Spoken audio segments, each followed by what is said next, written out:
Cancel culture is wrong. Offending bad actors isn't. Unpacking the Harpers Letter by Keaton Weiss of Do Dissidents. I have to start out by saying how much I appreciate the writers at Do Dissidents. They have the academic credentials to fully understand the patronizing elitism of mainstream outlets such as the Washington Post and the New York Times. But with these academic credentials, they bring along an unrepentant, grubby populism that is extremely refreshing. They understand the mainstream writers well enough to make fun of them when they try to hide their sneaky corporate agendas.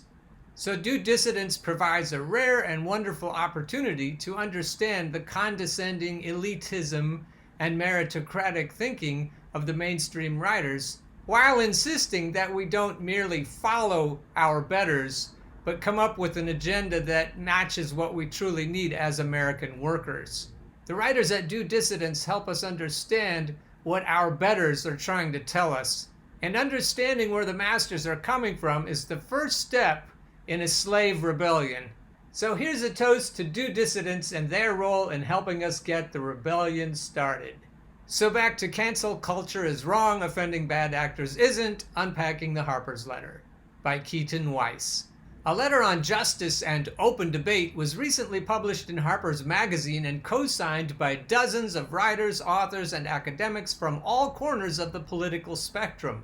The letter praised the new wave of activism that has swept the nation in response to the murder of George Floyd, but expressed concerns about the growing zealousness of the emerging left and warned of an intolerant climate that has set in on all sides.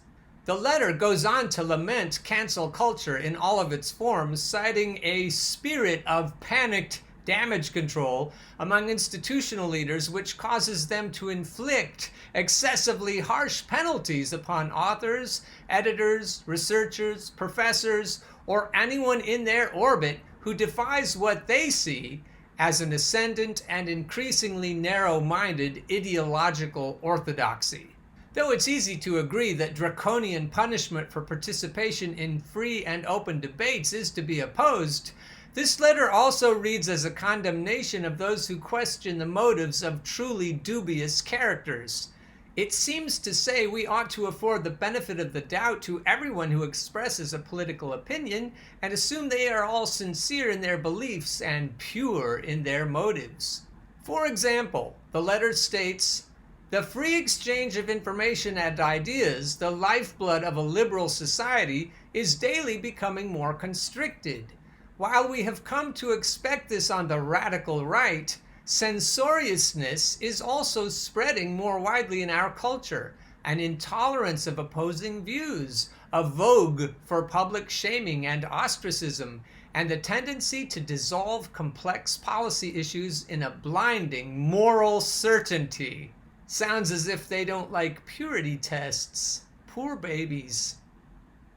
This passage rightly condemns censorship, but it doesn't stop there. It goes further to suggest there's something illiberal about ascribing ill will to bad actors like David Frum, a signatory of this letter and speechwriter for George W. Bush, who devised the hideous propaganda campaign which led the United States into the Iraq War. It insinuates that moral clarity, a necessary character trait for any serious political actor, is somehow a stubborn rejection of complexity and nuance that yields an inflexible and thus undesirable moral certainty. They really don't like moral certainty. I wonder why. But a strong sense of morality is a good quality and a necessary one to employ when debating certain issues with certain people. Let's take as another example Fareed Zakaria, who also signed this letter. Over the past year, he has spoken out against Bernie Sanders' agenda, including Medicare for All, and has also chided Alexandria Ocasio-Cortez for her opposition to Amazon's proposed Queens headquarters. In AOC's case, she was essentially proven right in her position by the fact that Amazon came to New York City anyway, despite not receiving the $3 billion in tax breaks and financial incentives they were originally seeking.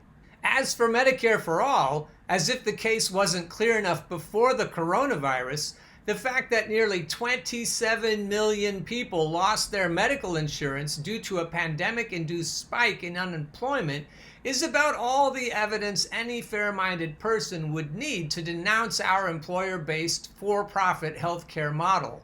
Simply put, people who take cruel and indefensible positions on issues of life and death ought to be prepared to have their motives called into question, especially when they work for the very companies who are the beneficiaries of such discredited policies.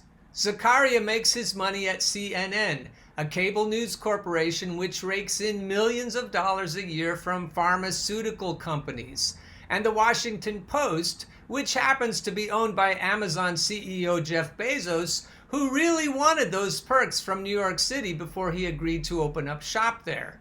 And while I would agree that calling for Zakaria's firing or cancellation would be antithetical to the spirit of the First Amendment and a free and open society, simply calling his good faith into question is perfectly within such bounds, because whether he has adopted these corporate-friendly positions because of his associations, or whether his associations were facilitated by his sincere opinions that happen to overlap with corporate interests, he is still part and parcel of an institutional structure with blatant, self-serving biases.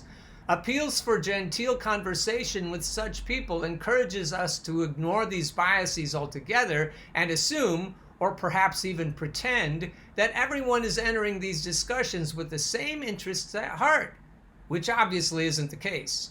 So while this letter does voice the obvious truth that disagreement and debate must be welcome in any functioning democracy, it also traffics in the problematic conflation of moral conviction with zealous absolutism.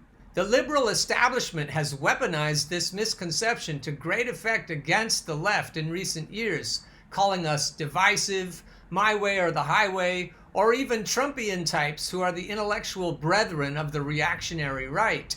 This letter wears that comparison on its sleeve. The forces of illiberalism are gaining strength throughout the world and have a powerful ally in Donald Trump, who represents a real threat to democracy. But resistance must not be allowed to harden into its own brand of dogma or coercion, which right-wing demagogues are already exploiting. The democratic inclusion we want can be achieved only if we speak out against the intolerant climate that has set in on all sides. But the left should embrace and celebrate and evangelize that our positions are the moral ones. That's why we hold them in the first place. Healthcare is a human right and must be distributed in accordance with that principle.